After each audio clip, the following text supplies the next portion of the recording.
a.k.a. Captain Marvel. But look how many percent? 1.94%. Dude, she's like the most powerful heroine in Why does she the always look like universe. she's pissed off? I'm looking at we have the paper right here. She always looks off like she's always pissed, no matter what. Because that's Carol Danvers. She always looks like... Don't you read that? You've never read a Miss Marvel. No, You've Miss never Marvel. read a Captain Marvel. It's Miss not, Marvel and Captain Marvel. are always pissed. Yeah. Why? Well, sometimes women have to be a badass because there's a lot of not good people. And also, think about it. She was always put down in one way or the other. She always had to pick herself up. I mean, that was the whole theme of the Captain Marvel movie. Everyone has different personalities. She's still a good and worthy person. What are you tripping about? I'm not saying that she just looks always... She doesn't look like she's tough. She looks pissed off, like she's mad. All right, we're going to go to a quick interview. Got more Avengers to cover. Want to talk to this voiceover artist. When we come back, what's the deal with the white matching suits? How did Tony Stark and Nebula return to Earth? Does Thanos have a new Infinity Gauntlet? And who's going to die? These are the things we're going to talk about when we come back. Because I want to talk to this lovely lady, Kat Cressida, the voice from Disneyland and Disney World. You might know her from a Haunted Mansion, Buzz Lightyear Blaster. She's even the voice of Jessie. She fills in for Jessie now. Sounds just like Joan Cusack. Beautiful. Joan Cusack, yeah. Joan Cusack. All right, let's get an interview with her, and we're going to feel a little Disney-ish. And when I come back, I'm going to push you in the right direction and win some Disneyland tickets. You're going to like this. We're going to come right back. Am I saying this right? Is it Kat Cressida? Cressida? I was going to put on my lip gloss so that I don't smack all over You know. microphone. Oh, man. The outtakes are the best. And they're listening to this in the studio. Hello. Oh, God. Let's give her the good one. She gets a good one. And then can I get a level with you? First off, guys. Testing. 1, 2, 1, 2. While she's doing this, she is gorgeous. You guys are unlucky because I'm sitting right in front of her and she is so hot.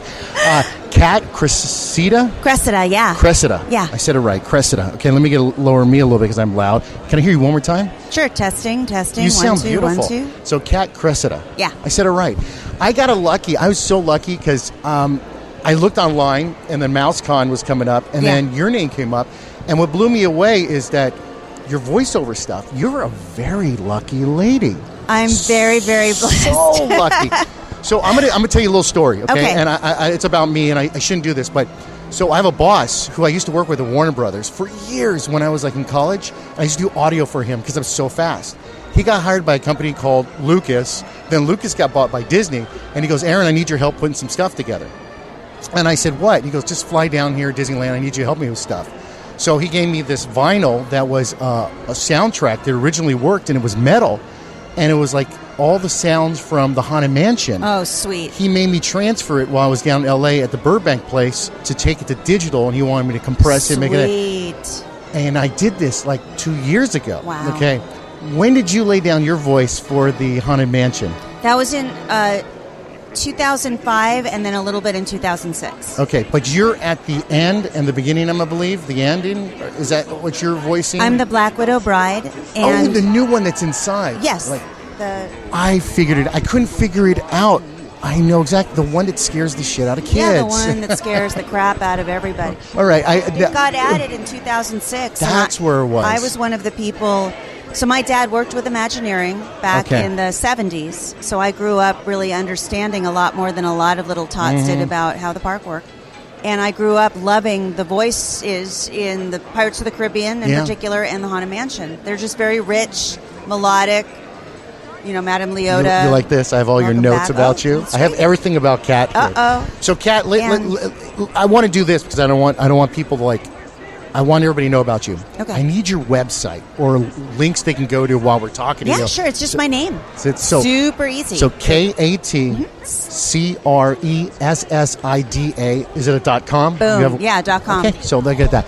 That's How me. did this? I got you starting with your dad was a He mouse. worked with Imagineering. Wow. Yeah. Okay, and then continue on with that. How, Well, no, it was. So they announced in 2004 that they were going to do a bunch of updates to the mansion, and I was one of the people who was very upset. Who said, what are they going to do to the mansion? Especially new technology, they're going to make it like they're going to crap it up. I was very, very concerned.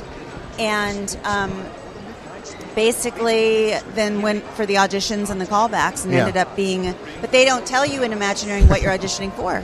So when I found out it was for the mansion, I was like, great. So I'm one of the picketers who's not thrilled that but now I'm going to be the voice of a new character in the mansion. So when you laid it down, how did you lay it down? How was it It was in the legendary Imagineering Studios. It was such an honor. But usually, like, okay, so I went for an audition. It was a T-Mobile, and they go, you have to read this. And they said, hey, we need you to be a millennial. We need you to be very average. And we need you to talk about something relate to a 15 to 45-year-old. Did they do that to you, or no? They go, doot, doot, track one, go. How did they do it for you? For the audition or for for the audition, when you actually lay down your voice. Well, at Imagineering, they do it. It's a much more full production. So they didn't know at that time if I was going to be both the face and the voice. Oh. Or if it was going to... They weren't sure what they were doing. Okay. And plus, they didn't tell us what it was for. So all I was told was just read a bunch of wedding vows, but give it a spin at the end. And I was like, what do you mean give it a spin? Like, how do you give a wedding vow a spin? They're so short. Yeah. And they said, just be creative. Come up with something. And so I just sort of naturally... went kind of sinister, I guess, at the end. Boy, you are one lucky individual that you went sinister with it, didn't you? I was very lucky. Okay, so let's do this. Amazing stuff. So from that to, how do I say this, Toy Story 3, how did you get called for that? Was that an agency? I mean, like, you fill in for Jessie. It's Toy Story 3 or 2? I'm the voice match for Jessie. Pretty much now, all the time. From way back when she first made her appearance in Toy Story 2. Of course, Joan Cusack is the voice of Jessie. But at Disney, there's so many projects, parades, Disney on Ice, attractions, video games. And if you're lucky enough to be the voice match, you're filling in whenever the original celebrity is not available. How did you land this one now? You audition. I mean, so is a lot of it, but are they calling you? I mean, because it seems like I'm looking at your list of stuff. A lot of it's Disney. Are you on a list? Are you, okay, so... The voice of He-Man, Skeletor, all the ones I've talked to in the past, they're like, well, we're part of a boys club. Is it working like that for you? Or no, not a boys club, but like, this is the person we like, and we're going to use her, and we want to go back to her. Has that kind of fallen on you? Yeah, you get I mean, I think it's like with any career, it's the relationships you build and the people that you really, sync with. And I've been very lucky to know a lot of the people at Disney for various projects over the years. Phineas and Ferb was just a direct call-in. Some projects, like Twilight Zone Tower of Terror, I'm the little girl lost, still in Paris and in Florida. And that was just a direct call. That's amazing. So, Kat, this is amazing. You're a very lucky individual. And if you don't believe me, you've got to go to her website and check out all the stuff she's doing. It's Kat, KatCressida.com. Social media, I'm assuming that it's at Kat. It's just at Kat Cressida. Wow, you got everything And there. I just want to say this out because this gets looked at. Of course, none of it's here, but I'm we're gonna take very pictures lucky. of all this. No, but I'm saying for your male listeners. Really, what they would care about, I hope, is all my ESPN stuff because I'm very lucky to be. I'm so sorry, I forgot to talk about No. that. We were going to get to that. I just feel like a lot of the guys go. You do a lot of sideline stuff, right? A lot of stuff. No, not sideline stuff. A lot of announcements and billboards for Pardon the Interruption and the NFL Draft and the Super Bowl. I want to follow. You got Phineas and Ferb. What other stuff are you known for that we can find you A lot of the video games. Yeah, so I've been very lucky to do... a lot of... I'm going to blank on my full resume right now. No, it's okay. I got it. A lot of Marvel games, some which I can't discuss because those haven't released yet. So, do you Guild want me to announce Wars, some of them? Fallout 4. Yeah, you read through the list. Elder Scrolls. The Labyrinth. You did the Labyrinth? Is that you? Or is it from No. way back. Well, let's start Dexter's Laboratory. We're going to do animation. Okay. Jackie Chan Adventure, Phineas and Ferb, Tarzan, Tinkerbell.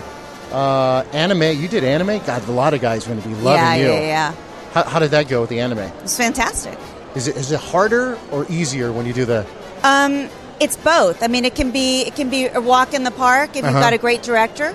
Okay. who's leading you through it, or if you have someone who's just hoping that you're going to figure it all out, then it can be a lot more difficult. Okay, because it just seems hard. I got my little son. I'm always keeping eyes on him. I got very lucky. Jamie Simone at Studiopolis hired me way back when I was just breaking into voiceover, and I ended up on Initial D, which is a huge anime project. Wow. And ended up doing a bunch of stuff with him, and then on to other things, Sailor Moon and that sort of thing. Wow. So, yeah. You've got an incredible list. Okay, and then all the merch you're selling. Can you get this stuff online?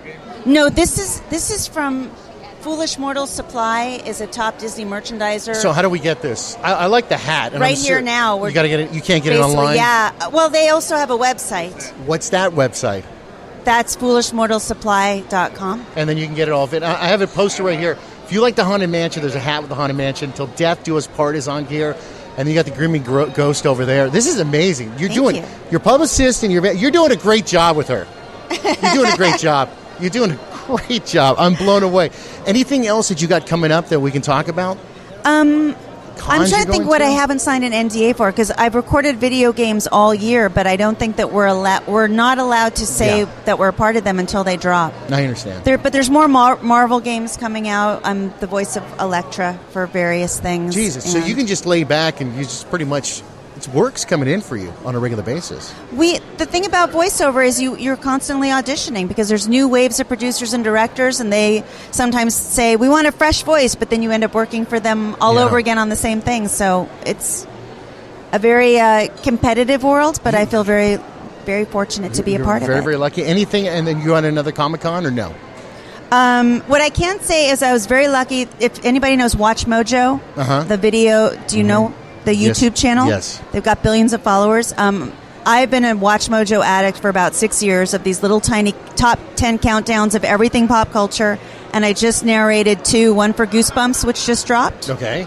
Top 10 Goosebumps monsters or creatures, and then they did a top 10 of Cartoon Network, classic Cartoon Network, and I got to narrate that. So those just dropped, and you can literally just find them online right now. All right. You are, and I'm telling you guys, you got to go to her website. You are so beautiful, Kat. And your pictures do not do you justice. It's her eyes. They just pop through. And we got to get you camera work. You got to do camera work. Well, I'm very lucky to be doing the voiceover work. You're very, very lucky. Thank you for sitting with me, allowing me to talk with you. I'm a lucky individual here. So that was Kat right there. Thank you so much for joining us. She was awesome. I loved her voice. I wish I had some work for her to do. I'd have her do some commercials for us nonstop. Now, if you like Disneyland and you want to take a look at the new Star Wars Galaxy's Edge, the park opens May 31st. Only one ride's going to be there, because the other ride's not opening until August, and that's the Millennium Falcon Smuggler's Run. If you want to win a pair of tickets for an advanced sneak peek of the park, you get to ride one ride once before anyone else. Enter at yournerdside.com. Simple and easy. One entry per person. Winners will be selected randomly by Disney themselves. So can't help you guys out. But I can tell you, your chances will go up if you enter and win. So go to yournerdside.com, enter to win, and you could possibly be in the Star Wars Galaxy's Edge, which is going to be at Disneyland and Disney World. All right, let's get back to Avengers, Endgame. A little bit of stuff about it, and let's hear that music. Yes, the Avengers. I love it. So what's the deal with the matching suits? The various members of the Avengers usually look like they rock their own costumes, right? Everyone wears their own costumes. Thor showing off his arms. Nebula wears her little thing. Everybody wears their own thing, but it seems like they have these matching white outfits, and they've been popping up all sorts of marketing and promotional materials. Even Lego toys themselves, they're showing them wearing these white costumes. So what do you think? Do the suits serve a purpose? Are there plenty of theories on this ladder, okay? But none of them are clear. The Avengers look good in them. Some of the theories are quantum realm. Is it going to happen, yes or no? We don't know. We're going to have to see. What do you think, AMZ? Well, the talk that I've been hearing a lot of people talk about is where's the Hulk in the suit? But they have advertisement for toys for the suit. And it's been said so many times over again. Time travel. So these suits, is it like Ant-Man's suit? But then everyone's asking, well, then why is Ant-Man in one of those suits? So can I ask you a question? Of course. Is it time travel? Time travel, time travel, time travel, time travel. I don't know, but if I was in the Marvel Universe and I wanted to fix anything, I would just go back in time. So you're going to do Back to the Future again? No, I wouldn't do that. No? No, because I might go back to go save the whole world, and I might end up always said that you would go back. but I might end up dating